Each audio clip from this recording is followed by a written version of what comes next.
Well, hello everyone. Good afternoon, and thank you for joining us today. This is the second installment of the Rosenfield Webinar Series for auto dealers. And in case you don't know, Rosenfield and Company, we're a CPA firm. We've been specializing in serving the automotive industry for over 25 years. I'm Kathy, and I'm the organizer of today's webinar. I'm here with Ken Rosenfield. He's our founder, and we are super excited to have Gavin Kesten and Jacob McLeod from Ship Your Car Now. Before we get started, I want to let you guys know we want you to be a part of this discussion today. So please use the Q&A chat feature to submit questions at any point, and I'll be monitoring it, and I'll let our guest speakers know that we have audience questions. And so with that, Ken, did you want to add anything? That's good. You did awesome. Thank you. So I wanted to start off a little bit. We've been fortunate this year to have Ship Your Car Now as a recent client of ours. And the first time I met them, I was just fascinated by what they do and how kind of money they can save the transportation costs for our dealership clients. And one of the things that we talk about with a lot of our clients is management of their inventory. And for example, if we have some clients in the state of Virginia that sell a lot of pickup trucks and things like that, and we always talk about where they source these things. And it's not always the auction that's closest to you. And so they buy a lot of their four-wheel drive pickup trucks, specialty trucks from way out west from Virginia. They might be looking at Oklahoma, Texas, Kansas, Nevada, Wyoming, Colorado. They look out there because there's more trucks, there's a lot more available there than would be where they are in North Virginia, and they're a lot cheaper. So then the question comes, how do we get them there quickly and efficiently? And that's what Gavin and Jack will talk about some. But it's been really interesting to see how that we analyze our clients' inventories, because you want to stock what sells the quickest and the highest gross profit. And you also want to make sure your customers are paying more. Your competitors are paying more than you are, so you can sell them a better price for your customers and get them there cheaper.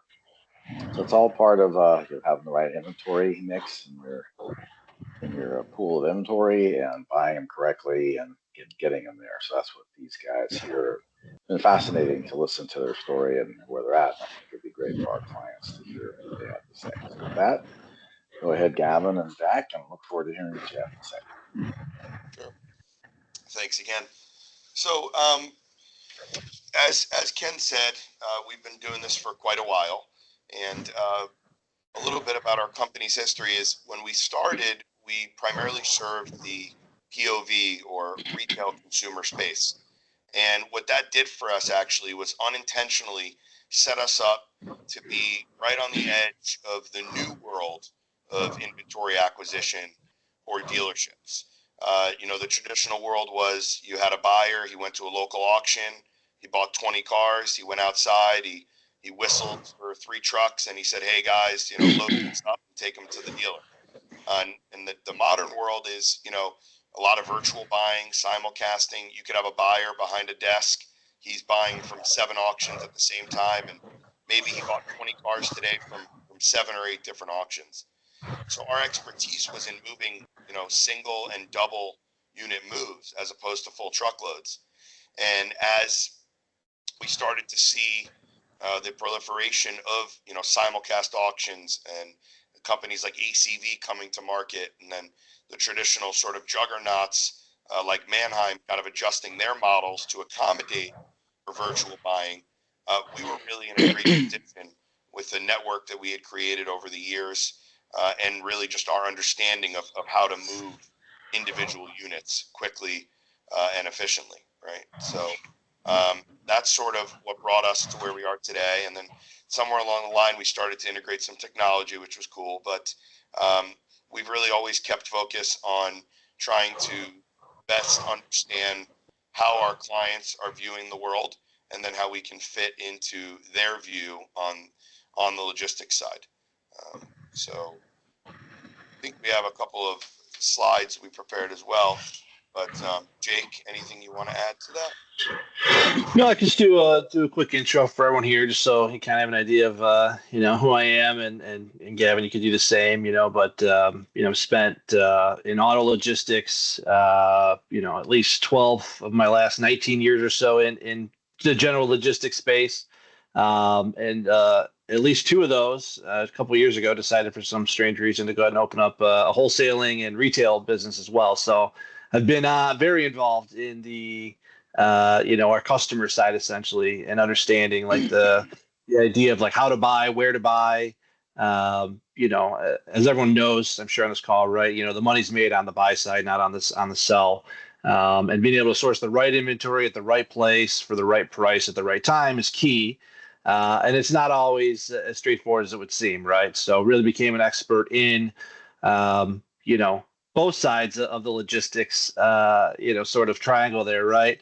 Not only serving customers and understanding how things move from that side, but really getting it from being on the other side of that seat and being like, oh, this is why my customers were making the decisions they were. It didn't make sense to me as a transporter or a logistics provider, but this makes a whole lot of sense why these decisions were made now that I'm on this side of the desk. So a little bit of a unique perspective, coming into this conversation today, and happy to answer questions as they come up or at the end here. But we wanted to, really highlight, I think, Ken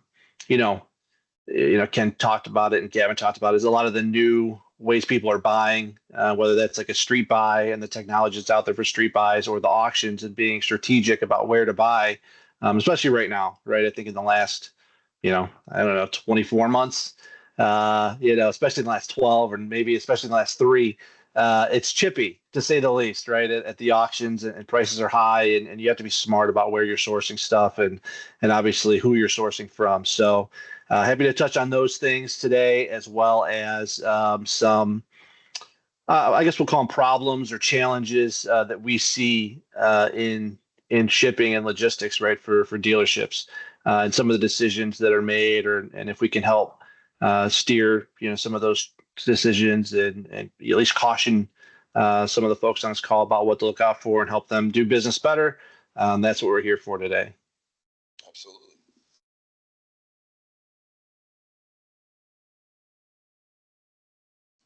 So there's a little bit, Gavin, about us. I mean, you kind of talked a little bit about who we are already. Absolutely. Yeah, that's just, a recap of kind of what we had already stated, but, we really believe pretty strongly in kind of the juxtaposition of technology and customer, right? Voice of the customer, and any technology we can to try and make logistics more efficient. As Jake said, unique perspective from coming in from the auto side. It's sometimes different when you ask a dealership what they perceive as challenges or opportunities for improvement on the logistics side of their business, versus when you ask logistics guys what we think are opportunities for improvement. So we're very grounded in sort of understanding what our customers want, and then trying to do our best to build tools to make that as efficient as possible. Gavin, maybe you can get into how time is money, and what the cost savings can be in getting a vehicle from Absolutely. maybe the West Coast to the East Coast, something like that, and what the nuances are. And you have some great horror stories too. Definitely, we could do a full webinar on horror stories, but we'll try to avoid a few of them. But to your point, Ken, so turn obviously is a big deal now, right? And Jake referenced the last 24 months of the used car market, the last 12 months, and then the last 3 months. And something that I think was lost in that transition was, for a solid 12 years, we lived in a ZERP environment where the cost of the money you borrowed on your floor plan was really a nominal expense, right? When you were factoring in your expenses to buy and sell cars. And obviously all that changed, And as that's changed, it's really made dealers focus on their turn, right? Because time is money. And so where we've been really able to help drive some efficiency for our clients is our transport times, because of the way our network is built, are going to be faster than the traditional methods. So, traditionally there's a lot of load building where a truck's going to wait for, 8 units that are going from the same region to the same region before they leave. We focus more on the efficiency of how quickly can we get it picked up and dropped off. And the funny thing about that is, if floor plan rates are the ZERP floor plan rates, it's maybe a little bit of a cost savings. It helps increase your turn, right? Because you get your inventory on the lot faster, but the cost savings is not, it's not, huge. But as we go and march forward into the new world, where interest rates are not zero and floor plan has a legitimate impact on the cost of the car and your bottom line, we run into countless situations where we can say, hey, you bought 5 cars, the average car was $40,000. So you spent $200,000 on this load of 5, and you're going to spend $1,500, let's call it, to move it pretty slowly, but that'll be a very competitive rate, right? And to, Ken's point, if you're moving them across the country, you're in for a long trip to begin with. So every day that it takes you to get loaded matters, right? And then we can do some quick math based on your floor plan percentage, and we could say, hey, we might charge you $2,100 for that same move. And you look at that as a $600 increase in cost, but we look at that as how much money did you save on your floor plan? Not to mention, if we're 3 or 4 days ahead, which usually we average on a cross-country trip about 3 to 4 days advantage, right? So if traditional method's going to take 10 days from when you click buy to when you get it on the lot, maybe we're at 6 days. And so those 4 days, when you factor $200,000 of floor plan, we wound up saving a lot more than the 600 you spent, right, to move it. Plus, you increased your turn naturally by 4 days because you got the cars on the lot and you could sell them quicker, right? So that's one of those areas we try to use a little bit of technology and a little bit of math to be as efficient as possible. As far as the slide that's up here now, the key industry kind of challenges or opportunities for improvement, kind of shifting gears, I think one of the, if not the preeminent threat we face now as shippers, as good carriers, and as brokers is fraud and theft, right? And it's something we're seeing really coming out of the woodwork. I'd say the last year to two has been there's been rampant growth in the fraud sector of transport, right? And it's been affecting people across the entire, shipper cycle, right? So talking about that specifically for a little bit, best practices that we've found over the years, and I'll go through a couple of those right now. I think the most important is whether you're using a third party like us or you're managing your transport directly, you always want to make sure that you're putting independent eyes on whatever form of insurance the chosen transporter is using for your vehicle. So to Ken's point about horror stories, I'll give you a quick one right now. Exotic vehicles, they have a very high price tag. And just last week, we had a client of ours reach out and say, hey, I didn't use you guys for this move because my purchasing manager wanted to kind of manage it himself and just went out to the marketplace in general, but I just wanted you to check this company for me. And actually emailed us over a copy of a PDF of a certificate of insurance for a good carrier, one that we've used actually in the past. I wouldn't say the greatest or the best, but a good carrier. and it showed that they had a $3.75 million cargo policy. And, I immediately sent it over to our in-house compliance team, and I said, guys, put eyes on this and tell me if this is accurate or not. So the first thing they did, they went into one of the two systems that we use to vet carriers and to get independent of the carrier a copy of their insurance, right? You never want to get a copy of the carrier's insurance from the carrier, because what can happen is what happened here. So the COI that we were able to pull off of the National Registry, everything was exactly the same policy number, same address, same company name. There was just one glaring problem, which was the policy number for their excess cargo was the same policy number, but the real one is $750,000. The one they sent to the client was $3.75 million. So someone went in Photoshop and added a 3 to the front of it and sent that out. And the unfortunate part about that is, now you, as the person who just bought, in this case, a $1.6 million Ferrari, you think you're covered above and beyond for anything that should happen. And reality of it is, thankfully the transport went off without a hitch and it was delivered safely. But the reality is, if that didn't happen, would have been a big problem, right? They were using a 5-car hard side enclosed, so there were other valuable cars on that truck.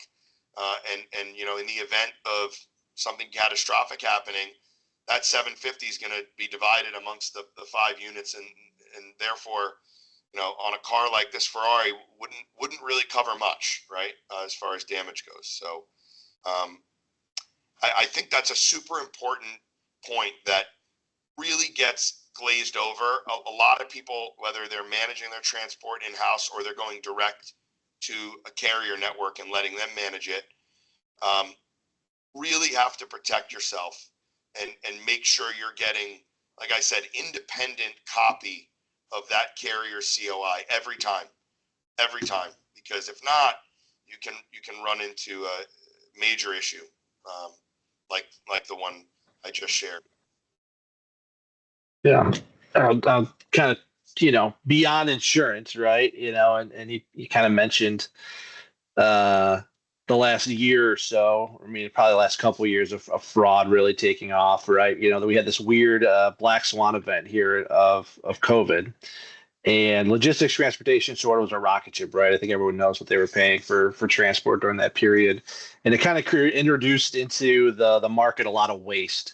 Very unoptimized loads because no one cared, right? The money was high, units were selling for a fortune. It was a matter of like speed to market and let's just get things going. And people cut corners, right? And when that sort of dried up, it left behind a lot of folks that were doing, basically running double brokerage companies, right? Which, they would go out to the load boards, grab loads posted by other brokers and repost them, right? And you'd sort of resell the transport. And it was lucrative at the time, right? Because there was, again, so much money in the system. Well, when that dried up, now these guys have to turn basically towards fraud, right? So they're running a illegitimate business before, and now it's just pure scam, and that's proliferated during this time. So there's a lot to look out for. And Gavin touched on the insurance certificate. Always get that from an agent at the very least, right? What a carrier provides you. It sounds dumb, but as simple as having a white piece of paper with like their address on it and using a Xerox machine or a scanner. It looks legit to you, right? And it's as unsophisticated as that, honestly, as well as being wildly sophisticated where they're impersonating carriers by infiltrating the FMCSA listing. So, if you were to go off on your own, you're using the public load boards. It is, a little bit, for lack of a better word, a little slimy out there right now. And there's a lot of pitfalls. But making sure you're getting the W-9. There's a government site you can use, the TIN match. I'd recommend doing that to make sure that's legitimate. You get a copy of their authority. They should be willing to provide that and make sure that MC number and name matches what's on their truck when they show up. That insurance you're getting from the agent. I think those are sort of your 3 most basic pieces of information you can get from that carrier before I would ever release them a unit. And, when that person shows up, just make sure that's the person showing up before you hand them over a car. So a few things you can do to protect yourself. It's just the reality right now of that industry, or of our industry, I should say. It's unfortunate, but until we band together, whether it's just us, our competitors, our colleagues, and our customers, and hopefully future customers, until everyone just squeezes them out, it'll continue to proliferate. So it is a joint effort. We've actually worked on really creating a consortium of other shippers and other transportation service providers to really help weed out this fraud. So we're all using best practices. So there's going to be some more information on that to come here soon, but we've been spearheading that. But we do deploy a lot of technology, expensive technology that, so far that it is able to detect where the IP address is interacting with us from, right? So if we've never had a US-based IP ever interact with one of our people during setup, we can see that, right? Hey, this person's based in Moldova. They've never interacted with us from a US-based IP. We know, hey, this is going to raise a red flag and going to cause us to dig a little deeper into that carrier. Probably not a legitimate carrier at that point, right?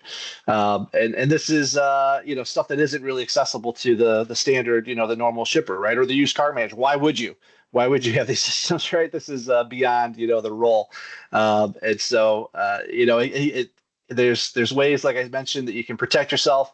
But just know that, as much as we do these things, the scammers are outpacing us, and you really have to go over the top with some of those systems I mentioned. So, we talk about visibility, transparency as well, and Gavin touched on speed. Speed for your floor plan, speed for depreciation, speed to get the units out of auction. I think there's a term, lot rot. I think everyone's experienced when it takes maybe an extra week to get something out of an unnamed auction. It shows up with maybe a few extra dents or dings or some surprises or dead batteries if you're lucky. So there's a lot more to it even than just that. And one of those things that no one likes to talk about is the arbitration period. And even when using the captive transporter, and you may get an extra couple days, I mean, how often is that really enough time to file an ARB, right? Especially when, that ARB process is, at best, difficult to navigate, right? And it's on purpose partially, right? I don't want to disparage, kind of how the auctions operate, but I mean, they don't want there to be frivolous claims in arbitration, so it makes sense. But give yourselves a few extra days to discover that check engine light, that who knows, right? That hidden damage that comes up, right? I've had units that came in that were perfect, and it wasn't until a few days later when we were getting ready to put them out to a different site, where all of a sudden that inspector catches structural. Like, what the heck happened here? Like, oh yeah, it's massive repair, that you wouldn't otherwise notice unless you were really digging under it. And when you're buying virtually, it's just not going to be apparent. So give yourselves the extra time for that ARB. It can save you a ton of money and heartache by that speed of which you buy things. And that's not to say that you shouldn't be afraid to buy virtual. I know there's a lot of old school folks that, if you can't put your hands on it, don't buy it. I know Ken, would just disagree with that message, right? I think if you're a small mom and pop local, that's probably a strategy you can execute on if you've got time and you only want to move 10, 15 units a month, sure. But beyond that, you need to be smart about where you're sourcing units and getting outside your market and outside your comfort zone, and bringing units in that no one else has.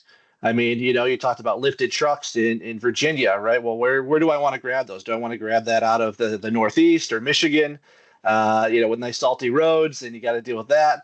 Or do I buy really fresh units out of Texas and Oklahoma? And I think the answer is pretty obvious, right? You want to source those trucks from somewhere else, and they go for a premium, right? I mean, lifted diesels was a primary type of vehicle I was selling for a long time, and it's just crazy what types of premiums you can grab on those. So don't have fear around transporting, from and sourcing from unique places. I think we're seeing, I'm sure everyone's, kind of seeing the new era of options out there, right? Especially for like street buys. And I don't want to necessarily name names of these tech, but there's a lot of platforms online now, whether it's personal vehicles, street buy type of tools, or now even new online marketplaces that have come up, and that's all virtual and that's all remote, and it's just all opportunity. I mean, the potential to really buy well up front and get great units for your customers is better than it's ever been. So it goes in tandem with transport fraud and scams and crime are through the roof, but our ability to source great vehicles is probably the best it's ever been in history as well. And I think it's forced a lot of folks in the industry to think about how they buy, and I think it's a good thing overall. But that's where we talk about visibility and transparency, knowing who you're working with, transparency with where my units are at, when they're expected to arrive. When you're expected to pick up, who the driver is. I think standard, that we require for all our clients is I need the truck number, the trailer number, the driver name, driver cell phone, when they're going to be there, where are they getting empty at, what's their last stop, and what time are they going to be available, so you can give accurate ETAs. One thing from working in the freight world and then coming back into auto hauling is the carrier holds so much power in the auto hauling world, where we let them really kind of dictate a lot of their schedule, like what works best for them. We try and accommodate the hell out of them. In the freight world, it's a complete 180, right? It is, here's your dock time. If you miss it by 15 minutes, you're going to be sitting for a week, right? So there's probably a happy medium in there somewhere where like, hey, let's set expectations. Like, we'll be flexible. But once those expectations are set, let's manage to those, right? Like, hey, I need this there at this time. Here's my window. Let's hit that window. And if we don't, at least let's have a conversation about that. I don't know if you have anything else to touch on that, Gavin. I think that's pretty well beat. That was a very thorough, yeah. Agreed. Agreed. Especially, I think to your kind of final point there, which is, it's the best opportunity for dealerships to have regional arbitrage and buy things correctly. And it's also the most presence of fraud we've seen. So, and I think that goes hand in hand because, again, scammers are usually, they're smart people, right? They're just bad. And so they're aware of the fact that, most dealerships today are taking advantage when they can of the fact that you can acquire inventory in a different region. And as you said earlier, the money's made on the buy. And so if you buy it right, then you'll be able to sell it right. So. Can we go back to some of the logistics you had earlier? Because when we talk about time is money, you can get it there from instead of 10 days normal, get it there 4 to 6 days. So besides driving faster, I mean, how do you guys you would get the vehicles to across the country quicker than anybody else could do that? No one's driving fast. We are not telling anyone to speed. We're breaking no laws. Okay. that is not how we do it. Or taking shortcuts or something like that. Yeah, no shortcuts. We're following all the laws, all the applicable road laws. All right. There's a couple things, right? I think I touched on this a little bit, right? And it's about finding the right truck at the right place at the right time for the right price. I mean, that's all we do. And how you do it is the differentiator, right? I mean, there's how everyone's been doing it for decades, right? You pick up the phone, we call it smiling and dialing, and you're just trying to, outreach to anybody you can, which is really the equivalent of like load boards, in the modern era, right? Which is, I affectionately call it kind of Craigslist for transport, right? You never really know who you're going to get, who's going to show up, but it's a tool in the toolbox and it has its place. Or there's the idea of, hey, you have a captive network of providers that are vetted, they're sourced, they're, all those things I mentioned before. Hey, they're legitimate. We've got all their information on file. They're vetted, and they're not necessarily based in somewhere in Eastern Europe.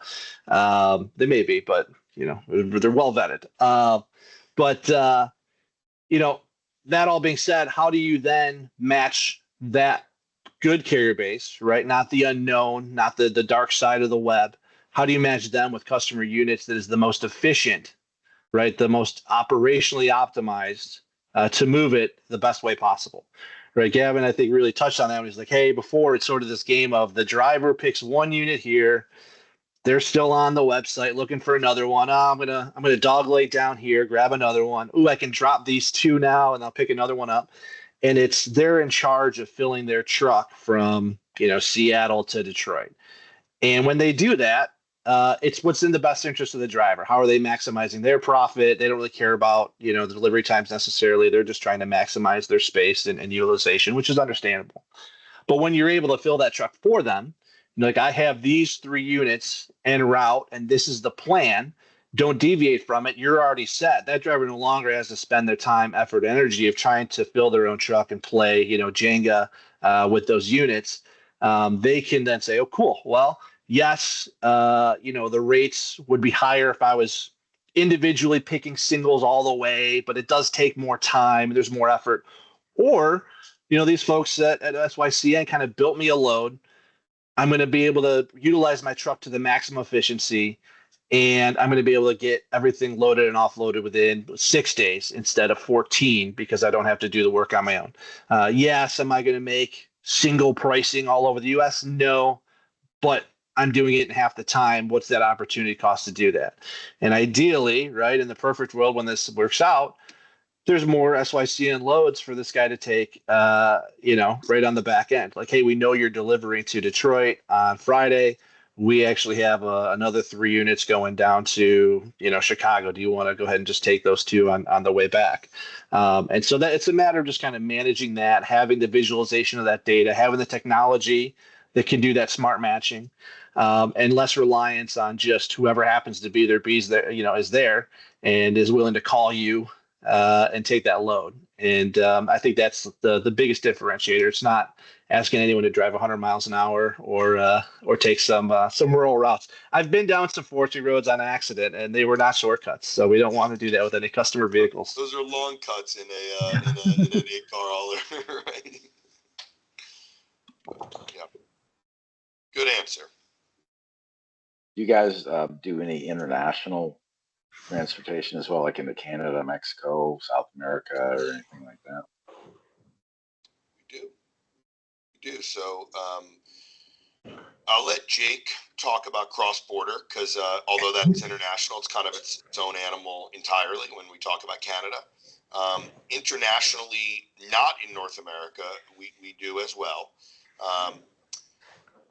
That business is obviously it is a business that can be sort of both ends of the spectrum, right? So we've done high volume, multiple 100 units leaving a port on the Northeast and going to UAE or sometimes into Europe, but typically actually into more of the MENA region. We also do a lot of just single unit RoRo, right? Roll on, roll off. And we do a decent amount of importing of a lot of JDM cars, Japanese domestic market, right? They reach 25 years and they can be brought here. And so over the years, we've developed a good amount of clients that are dealers actually who just sell sort of specialty inventory, right? And when it comes to that specialty inventory, the main driver of that is usually going to be your right-hand drive, JDM cars, right? So kind of think back to the Fast and Furious, and I'm going to age myself here, like Fast and Furious 1 and Gran Turismo on the PlayStation, so to speak. Those kind of cars that you were playing the game, going, man, that's an awesome car. I wish we could have that. And you find out, oh, you can't have that here. It's it's a Japanese domestic product. It's not able to be titled in the U.S., but using the 25-year rule, they become eligible. So we do both in and out transport. Like I said, most of the high volume is going outbound. And the inbound transports are usually, like I said, singles or doubles, and they're typically coming out of a Japanese domestic market, a right-hand drive market. In Canada, that's a whole nother topic. So I'll let Jake. Now K-trucks are hot. So we had good news in Michigan last week. A buddy of mine actually filed the lawsuit against the state to allow registration of K-trucks. So we got K-trucks for those who are fans, which they're way cooler than golf carts. So we're pretty happy here. By the way, anyone that doesn't know what a K-truck is, Google KEI truck. and they are essentially they're like Jake just said, they're much cooler than a golf cart. They are mini Japanese domestic market little pickups and vans, and they're super cool. Most of them have 660 cc little motorcycle motors in them, but they're very cool and definitely a lot cooler than a golf cart. So. And we have there you go. That's it. That's a K dump. Oh, that's a really dump cool truck. Yeah. I've never even seen one like that. That's crazy. That's a really cool I thought I was cool because I have a 4-wheel drive one, and those are rare. So I felt really cool about having my Subaru Sandbar, but that's way cooler. But yeah, those are kind of hot right now, right? I'm sure some of you who've gotten into some of these niche things, that's a challenge for you, is bringing those over, right? Depending where in the supply chain you're doing it. But yeah, to touch on what you said, right? International in our world is a little different than what we call cross-border, right? Which would be our our neighbors in North America. A little simpler than international. Not without its own peculiar needs and requirements, but definitely a little simpler. For cross-border Canada, depending where you're coming from or going into, you've got to deal with essentially all the applicable laws, duties, taxes, that everything. I've mostly ever imported vehicles. Right, personally, I've imported vehicles from Canada, for my wholesale business, and I've transported thousands of vehicles intra and cross border. And some things that are just things to look out for, right? Is you sort of have these different legs of transport almost too, right? Because you have this waiting period, so you have to bring things in from Canada. They sit while they go through the customs process. You usually have an importer that kind of works with you on that. You do the odometer swaps, right? So you're swapping the odometers from kilometers to miles, and there's just a waiting period. So, you usually bring things over, they sit, and then you've got to do something with it. Whether you're going to send it to an auction, you're going to send it to, you're going to sell it through some other wholesale channel, you're going to retail those units direct. There are those challenges there when bringing those units in. The transport itself, fairly straightforward. Very similar to how at least we would interact with U.S. based carriers in terms of just the information, right? It's very similar. They have a W-8, they have a W-9, but they have their own, authority if they're coming into the U.S. Otherwise, they have Canadian authority. And insurance, same thing. You want to make sure you're protected from an insurance standpoint. And Ken probably knows this too, but you got to be a little bit careful in Quebec. Quebec is a unique animal in the provinces. There's a lot of I'll call it a black hole. And if you end up having a unit or some fraud or insurance claim or a financial dispute where it's domiciled in Quebec, you're in for a world of pain.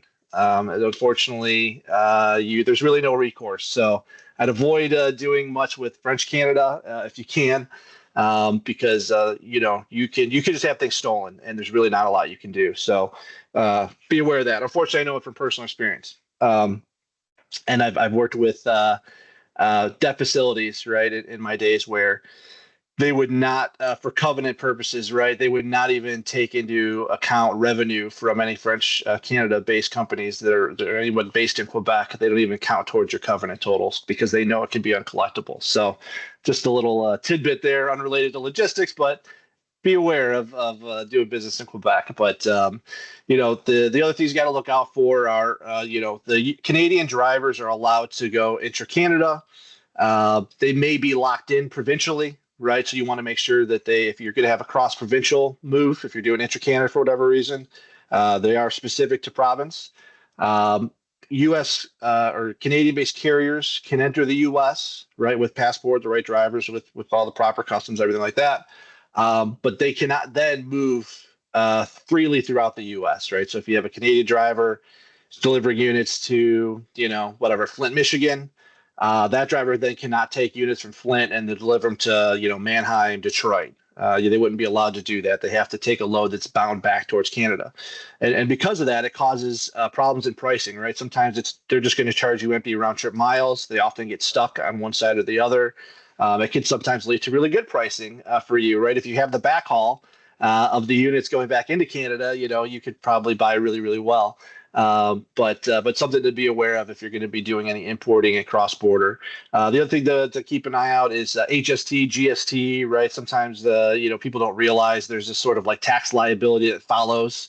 And if you don't track that and report it properly, for lack of a better phrase, right? Someone's holding the bag at the end of the day, and you don't want it to be you, right? Because you're free to pass that on.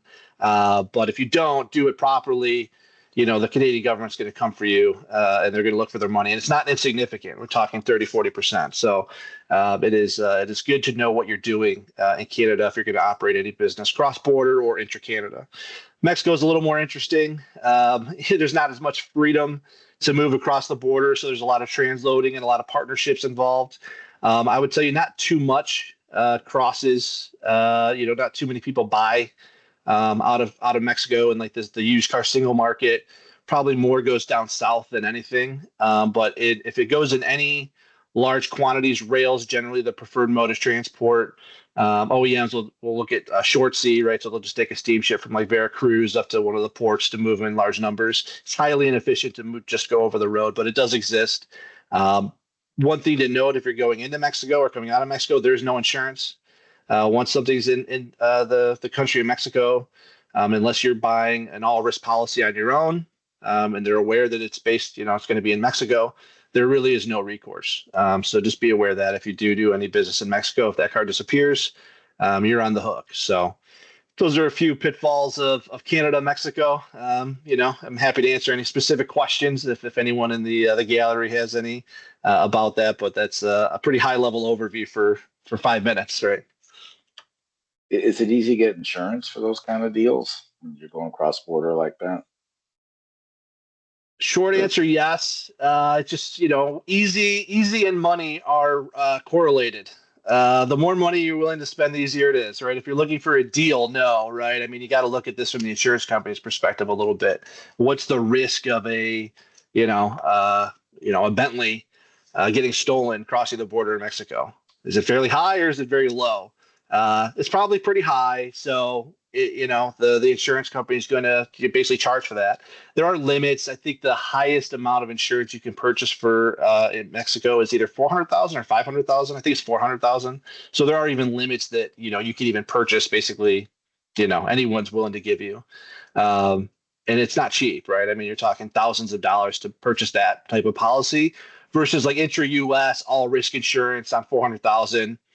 You're probably talking hundreds of dollars, versus thousands. So, is it worth it at the end of the day, right? If you have something special that somebody wants and they're willing to pay you the biggest premium in the world, it's probably worth the headaches and probably worth having a conversation. Anyone's free to reach out to me, and I'm more than happy to help them navigate it. But it will be your headache for a while, for the 2 weeks or whatever it takes to complete it. It will be a monkey on your back. But it can be worth it. Absolutely. I'm not saying it's not. But Canada is much easier to do business with if Canada's in your scope, or you've been curious about importing, exporting vehicles. Canada's there's great markets out there. There's great technology out there. One of our partners, again, I don't know if Gavin wants me to name names or not, but they do a great job, and they really handhold the whole process. And I highly recommend them. And they've actually chosen us as a transport partner because we know what we're doing when it comes to actually selection of carriers and getting things done. But I've worked with them, and it's the best experience I've had when it comes to importing vehicles. Something that I thought was very scary, and others do too. It's not at all. So that's good. They make it pretty dummy proof. They're doing a real, to Jake's point, I don't know if we're saying names, but absolutely, if anybody wants to reach out, at the conclusion of this, we're happy to make a warm intro. They're working with franchise dealers in the States right now. And believe it or not, to kind of touch on the regional arbitrage we talked about in the very beginning about, pickup trucks, which are obviously, a hot commodity in any region. There's a lot of, 12 to 18 month old high line 4x4 trucks in the Canadian market. And that's actually one of their specialties. And there's definitely a massive arbitrage on those. To Jake's point, if you're kind of willing to, because it seems scary, right, at first. And if you talk to dealers, they say, "Oh, I bought a car from Canada once. It was, like what Jake said, very scary, very scary." But these guys, they really take all that fear out. They give you all the timelines up front. And one thing they do actually, which we found to be very helpful for our dealers, is they will not charge you for the unit until the waiting period is over. So as Jake referenced, there's about a 2-week period where the vehicle can't enter. You won't pay. So essentially your floor plan, or if you're a cash buyer, the money's not due until that 14th day. And that's, again, just kind of one of those little things that they've done. We're big on core competencies, whether it's our company, individually, or companies we work with, right? We like to focus on our core competency, and we like to work with partners who focus on theirs. And so, to Jake's point, that's all they're doing, is facilitating cross-border transactions for wholesale car dealers, right? So, they're not doing 5 other things. They're not importing cars from all over the world. No, they're literally just doing Canadian inbound to the United States for dealers, right? And I think they built a better mousetrap for it, and definitely a good opportunity for anyone looking to find new sources of inventory.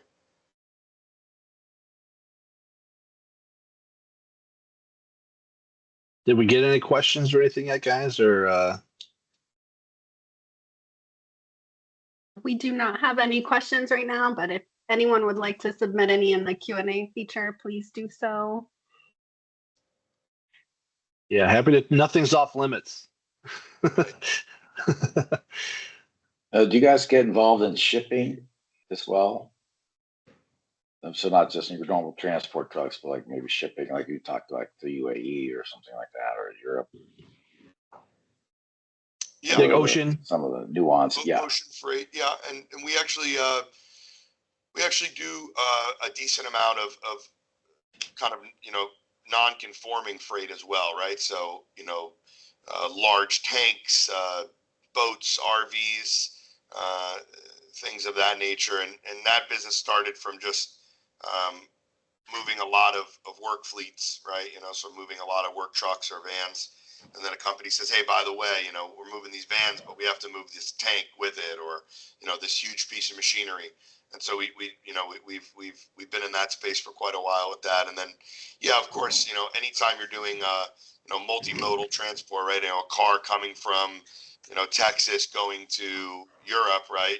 It goes on the truck, and then to the port, then to the boat, and then from the boat to the landing port, and then a lot of times it'll get grounded again from there. Especially in Europe, they have a pretty good network of car haulers, similar to the States. Everything's pretty close together there too, right? So it's quicker trips. But yeah, so we are involved in that whole process end to end, and we do have. It's definitely the least common form of international transport we do, but we do at least a couple times a month have one of our franchise dealers say, hey, I sold this van to a client in Dubai. Can you help me get it moved? And we'll step in and handle that. Again, just to make sure that the dealer can focus on what we feel dealerships' core competencies are, right? Which is selling and servicing cars. So we'll worry about the transport. Yeah, and I want to touch on, because you mentioned some of the non-conforming autos, right? And I think that's at least for me in my business has been amazing. Really good opportunity to move some upfitted vehicles, kind of the wholesale side, right? A lot of fleets, they defleet after a certain period of time, whether it's 2 years, 3 years, whatever it is. It's gone through its life, and no matter what condition it is, it kind of goes off into the market. And there's an appetite, right? Home services blew up during COVID, right? So there's this huge appetite for vans, high roof vans, extended ladder racks, work trucks, knuckle booms. I mean, you name it. And that equipment is in high demand, and the margins on it are there, right? Because this isn't a depreciating asset necessarily for somebody. This will make me money, right? So, a guy that's looking at doing, tile work looks at that van as a way for them to make money, or whatever their business is. So it's a different type of client base. I love that client base personally. I love work trucks. I love vans. I love the commercial space immensely. And being able to move that stuff is intimidating. It is expensive, and I know that people get sticker shock when they see what it costs to move like a high roof Sprinter versus even an F-150 or a dually or something, right? I mean, it's just a significant cost increase. And you just have to understand it's just because of the utilization of the truck. I mean, you can't ship more than 2 of these at a time, right? And it's a special piece of equipment, but it's worth it. And it's hard to find those transporters that are willing to do it too, right? So it's, auto transport makes up 1% of every truck on the road, and now you're looking for the 1% of the 1%. So it can be really daunting to find that capacity. It's hard to find it off of the most common load posting sites, but it can be lucrative. There are ways to find it. You just have to think outside the box about where you're sourcing that capacity from. But heavy equipment, commercial vehicles, utility vehicles, these defleeted vehicles are wonderful. For you to get into business with, if you have the appetite to kind of branch out from your normal consumer retail buyer, I highly recommend trying to do that. And we've had a lot of luck with customers. We've actually worked upstream to the actual fleets themselves, where we actually aid them in the defleeting. So we kind of it's nice, right? We get sort of both sides of the coin, right? We're doing the defleeting, taking those units to auction. And then it's kind of a home run when someone buys them. They're like, well, we know you have the capability to move it, so we're getting the moves on the other side too. But really, we've seen massive appetite in the U.S. for vans and utility vehicles and things like that. So something to consider. It is a different market. It's different than selling and marketing cars to the public. But again, and I think the 2025 world, we need to be creative on the dealer side. So anything that we can do to help, obviously, feel free again to reach out, and I'm happy to tell you about my adventures in vans. high roof, extended wheelbase, high roof Sprinter vans specifically. What everybody wants, right? I mean, they're the best. To Jake's point, the background image on the screen, Key Industry Challenges, right? That is a car hauler, and if you're that driver, you probably don't want to take high roof extended Sprinter vans. And when you tell the customer it costs 50% more to move it, and they go, to Jake's point, minimum 50%, we're like, oh, it's sticker shock. Well, just look at that trailer and you can see exactly why it costs at least 50% more. You can see on there, he has 3 vehicles. If he were to move Sprinters, he could probably do one high roof Sprinter on the back and then maybe a low roof on the front. So to Jake's point, he's cutting his capacity, he's cutting his ability to earn money. And so it is harder to find and locate those guys. Like Jake said, we have had a lot of success in going upstream and being the partner that the defleeting company can count on to move the units, which then, makes it fairly, a fairly simple and direct line to, hey, we just sold so-and-so 5 of these units. We told him to give you a call because clearly you guys know how to get them moved. And again, just sort of like, any of the unknowns, right? If you've never done it, it can be scary, right? And it's a lot of money to lay out for inventory. And, but it's no surprise that you've seen the commercial truck center, right, attached to the franchise dealer. And we're seeing more and more of those every year, right? Because it's a great market, and probably one that was underserved by the franchise dealers for a while. So.